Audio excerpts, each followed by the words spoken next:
Shalom and welcome to day 47 of the Counting of the Omer Rabbi's blog coming from Adat Yeshua Messianic Synagogue in Norwich. We are getting very close to the end now, and I was thinking this morning that we really want to focus on some key messages, I suppose, in these last 2 or 3 days before we finally wrap up with Shavuot of this series, this long series.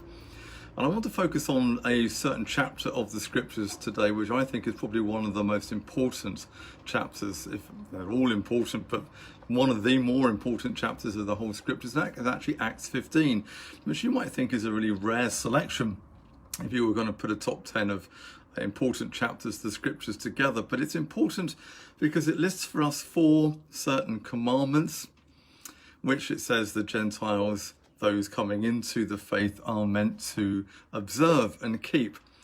And of course, as we know, there's been multiple theories and ideas put about what these 4 are and how to understand them, and so on, where they connect with Leviticus 19 and the Code of Love and so on, all of which are very good ideas and thoughts. But one of the ones which I think we have to park straight away, and I think it's important, that's why I'm doing this today, to really say this, is that Acts 15 and those 4 commandments are definitely not a version of the so-called Noahide commandments. How can I be absolutely sure that is true? Because the Noahide commandments didn't exist in the first century when these decisions were being made. Don't just take my word for it. I'm going to read for you just a very short section here. This is by Sheikh Cohen, who's a professor of Judaism, and he says this: during the 2nd century of our era, the rabbis formulated the notion of the Noahide laws, a set of prohibitions and obligations that were to be observed by all the children of Noah, that is, all humanity. Gentiles who observed them would have a share in the world to come. Now, I think instantly you can see we've got a problem with that Jewish view of the Noahide commandments, and it's one that often modern Noahidists fail to mention and fail to really highlight properly, is exactly this. The Jewish view is you are saved, have a place in the world to come by keeping the 7 Noahide commandments. That means you dispense with Yeshua straight away. You don't need him. You just keep the 7 given to the Gentiles and you're saved, and you're going to heaven, and you're going to be with God forever in eternity. I think as Messianic Jews, we have to park that immediately and reject that as a theory.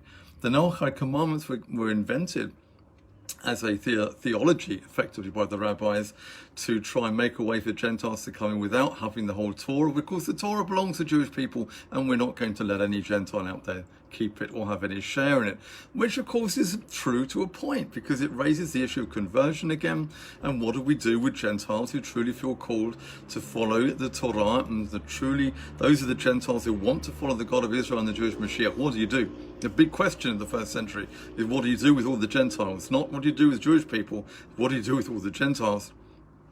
So what can we say? What can we have a look at? I'm going to quote another one to you today. This is Lawrence Schiffman, again another professor of Hebrew and Judaic studies, and this is from his book, Who Was a Jew?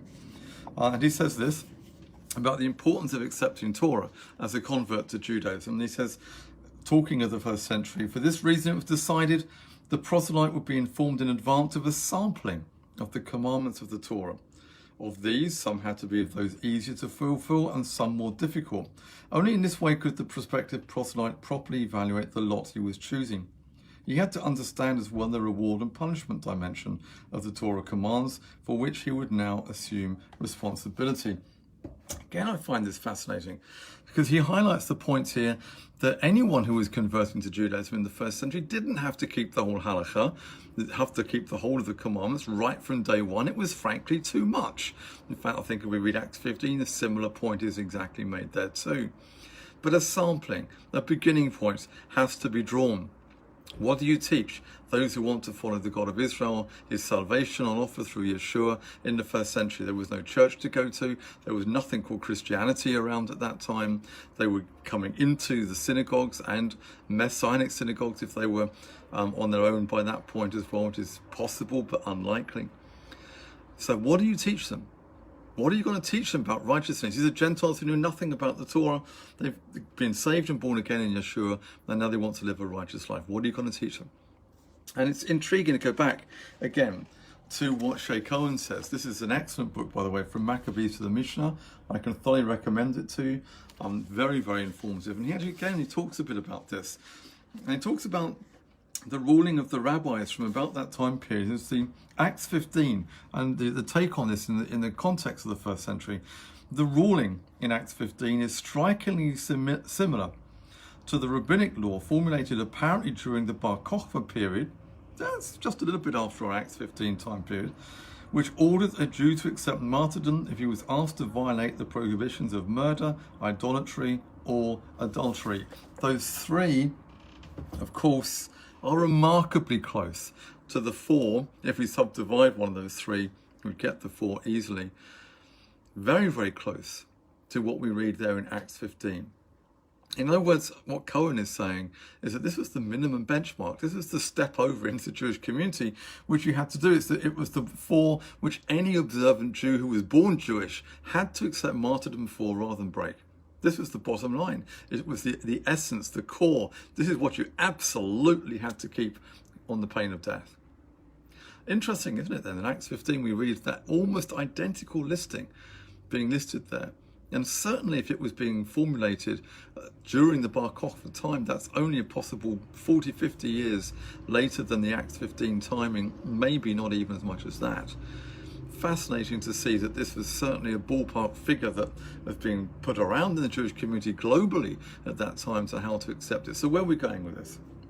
One thing we can draw as a conclusion from Acts 15, therefore, absolutely have to draw as a conclusion, those who were being saved and born again through the blood of Yeshua Mashiachenu by faith were coming into the Jewish community. They were converting, effectively, becoming Jewish people and living within the Jewish community. It's no wonder, actually, that many people in the later Jewish community, and looking at nascent Christianity by the time you get to 400 CE, and looking at this and how this new faith is utterly rejecting the Torah and saying, quote, it wasn't under the law. And they wonder that it's a complete rejection of Judaism, the Torah, the identity of the Jewish people. With that rejection of it, no wonder people came later and just said it's a new religion. It has nothing to do with Judaism. Now, while we wouldn't necessarily agree with that statement, I can fully understand why my Jewish brothers and sisters would look at Christianity in that way and say, unrelated, without Torah, what is it? What is it? There's no Jewish identity about it at all. So what we learn from Acts 15 is that these people through faith were responding, crossing over that line and coming into the community. And that is powerful for us to remember today in Messianic Judaism. And those of us in our union and others around the world now beginning to teach conversion, beginning to accept formal converts in that sense into Messianic Judaism. This text in Acts 15 becomes one of our cornerstone texts. It shows us that conversion process and what was expected in the first century. Thank you for listening. I will speak to you again tomorrow as we are getting one day closer to Shavuot. Toda rabah, litrot. Bye-bye.